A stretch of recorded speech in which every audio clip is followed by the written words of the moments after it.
Banjar pakudui kawan ajak pakudui kangin, Desa Kedisan Kecamatan Tegalalang Gianyar, buen mekebe ulian megerengen lahan. Padahal tugas akhir 2020 mekeda 2 anak setuju eksekusi damai. Agetne mekebe ne eni sing nganti mauyutan. Cuma kerama pakudui kangin lakar mesadu ajak Bupati Gianyar. Eni awalne dugas petugas uli BPN Gianyar lakar ngukur tanah dugas Kamis 19 Agustus semengan. Ulian permohonan kerama pakudui kawan. Saget kerama pakudui kangin sing terima ulian sing ade nyambatin.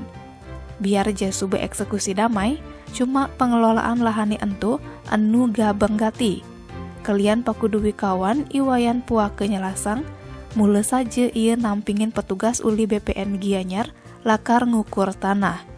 Sagetan, kerama pakudui kangin teke ngelarang rencanane ngukur tanah. Padahal eksekusi suba kelaksanaan akhir tahun edukasi ini. Man masih mekebek saling sautin.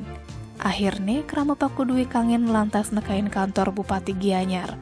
Kerama keterima teken ketua tim perdamaian, Dewa Alit Mudiarte ajak tim ahli Bupati An Agung Santoso, ane dadi tim mediator.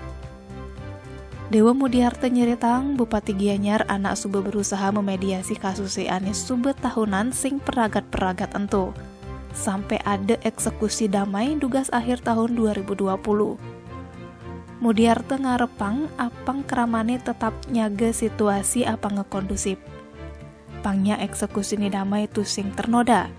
Apa buin kesepakatannya suba kelaksanaan ajak memproses tim perdamaian masih subuh bersurat ke BPN Gianyar apa ngundur pengukuran lahan ane ke sertifikatan entu. Tim Bali Express ngelaporang.